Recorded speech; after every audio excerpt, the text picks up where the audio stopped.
Well, Test matches don't come much bigger than this. The Wallabies v England at Twickenham, the same venue that played host to that incredible win 12 months back. It is number 5 in the world v number 7. Conditions have varied this afternoon between sunshine and heavy rain, and it is England who'll enter this matchup as warm favourites, but Australia have gone into a number of Test matches in 2025 as big outsiders and come away with the win. Okay, well, it is England who will start as strong favourites. Timmy, take us through their starting 15. Well, Jamie George, he's key at hooker, 35 years of age. Maratoje, the skipper, so much experience from him. Chesham next to him in the back line. George Ford at fly half. No Marcus Smith. Finn Smith sits on the bench. Freeman and Dingwall, the centre pairing from Northampton, so they know each other well. And Freddie Stewart at fullback. He's going to be good under the high ball. Yeah, here's tonight's team for Australia. Angus Bell, Billy Pollard and Taniela Tupou in the front row. Alongside them, Frost and Williams in the second row. And in the back row, Mick Wright, Valentinian leading this team, Harry Wilson. Gordon and Edmed remain unchanged in the halves. Hunter Paisami and Joseph Akuso-Suoli'i, the centre pairing for tonight. In the back three, Potter, Kellaway and Max Jorgensen round out this starting 15. Quick look at the bench as well. Nick Champion to Krempny, captain last week, will inject off the pine tonight. Good to see Lukan Salakai-Loto fit and ready to fire late in this contest. And now he gives chase. It's a touch deep, is it? No, Edmed. So good under that high one. Knock on, and you're holding on the ground. He's 5 from 5 when starting in the 10 jersey against Australia. Has never lost, and his first shot at the post is a good one for England.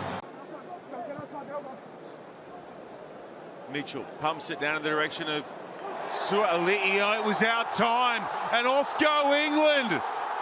They're charging away here through Earl, and it's back-to-back points for the home side. Ford at pace. Earl looking for his second. Held up, I think. Held up. Oh, wow, was it Potter underneath? Ben Earl came from the back fence, and then Potter got his whole body under Ben Earl. Another wave of England attack. George stands and delivers. Oh, it's intercepted by Potter. Has he got enough to go all the way? Harry Potter. Oh, it's an incredible few minutes from Harry Potter. Are you kidding? George Ford went to go wide. Harry Potter picks it out.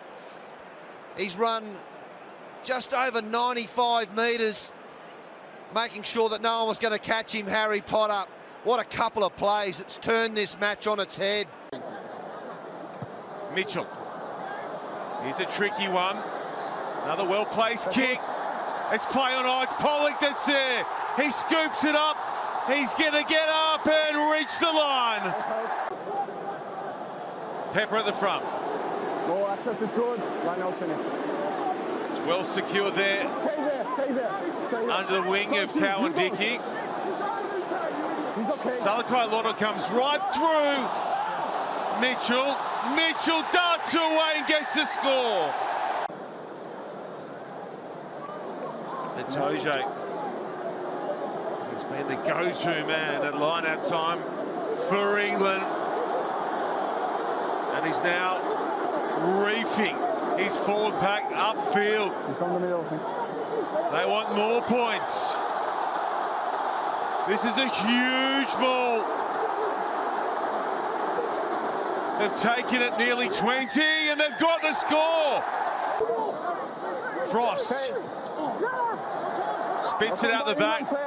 Big champion in Krempny. We've got a play on call here. Robertson, Lodigan, Wilson passes it to touch. England offside. Someone's going to the bin, I believe. Yes. Yeah, that's an offside. Yes.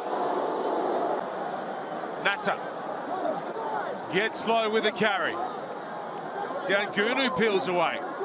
McWright trying to burrow his way through. Short. Held up, that'll be it.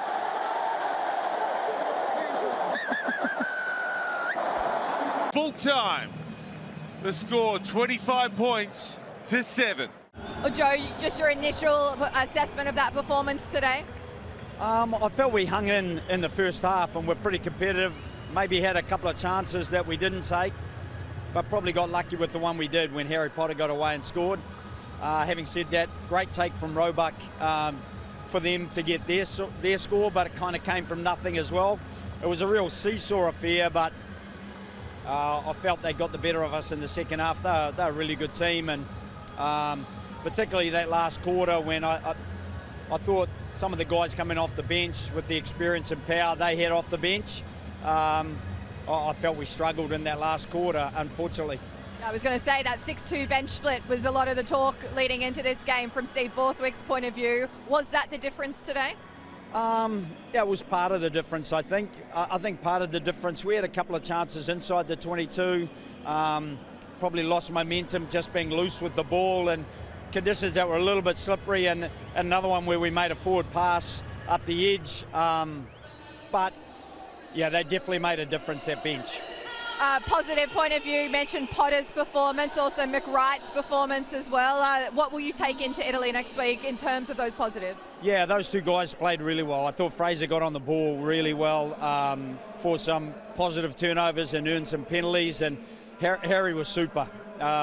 Even catching above his head to get a free kick inside the 22, and obviously his length of field try. But there were other guys who were working away quite hard, and probably some who lost their way a little bit. So we'll have a good debrief, and we're going to have to massively improve in order to get our game right for Italy. And just finally on Italy, what sort of changes will you have at your disposal to be able to make for that game? Yeah, obviously we'll have Reg 9 guys available, so the likes of the Len Ikatos, the Tom Hoopers, the Will Skeltons, and I think that strength and depth, while we're trying to build it at the moment, it's a work in progress. And so some of the experience of some of those players, James O'Connor's another one, where maybe they could have been useful today, but I love the way the guys who are here, the effort they put in, and the way they kept fighting right till the end. It's a pity we couldn't get something at the end, just probably to balance the scoreboard a little bit. Bad luck today. Thanks, Lou. Firstly, commiserations on the result. A match that went away from the end after it became a tricky match for England, but how do you feel it went? How'd you sum it up? Yeah, we're very disappointed with that. I credit to England. They played really well, played the conditions well, and we had a few chances there in the A zone and we weren't accurate enough, and they hurt us there in the end.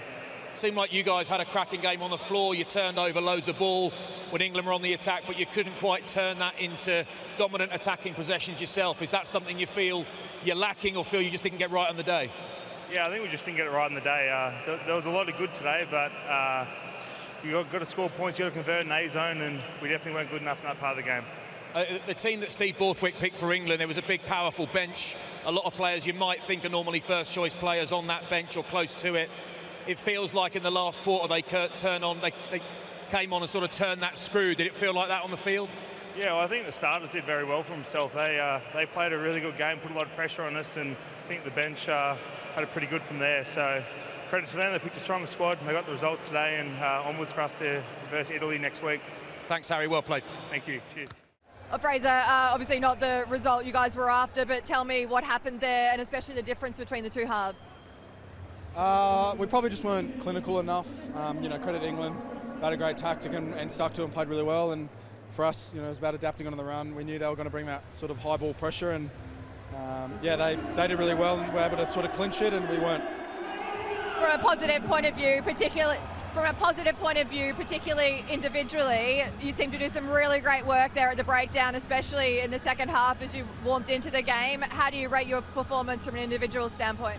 I'd rather a win, to be honest. Not too fast, just trying to do my job for the team. And moving ahead to Italy next week, turning attention to that, what's going to be the key work-ons that Joe's going to want you to do you think, after this performance today? Yeah, I think obviously a lot of the teams are probably going to be watching that high ball area, and that's probably an area of the game that we're going to get targeted at. And we've still got 3 more test matches, and that's 3 more long weeks. But we've got such a close group, and it's about staying together and really getting that recovery right, getting the prep done early in the week, and then having fun that back end of the week come game time.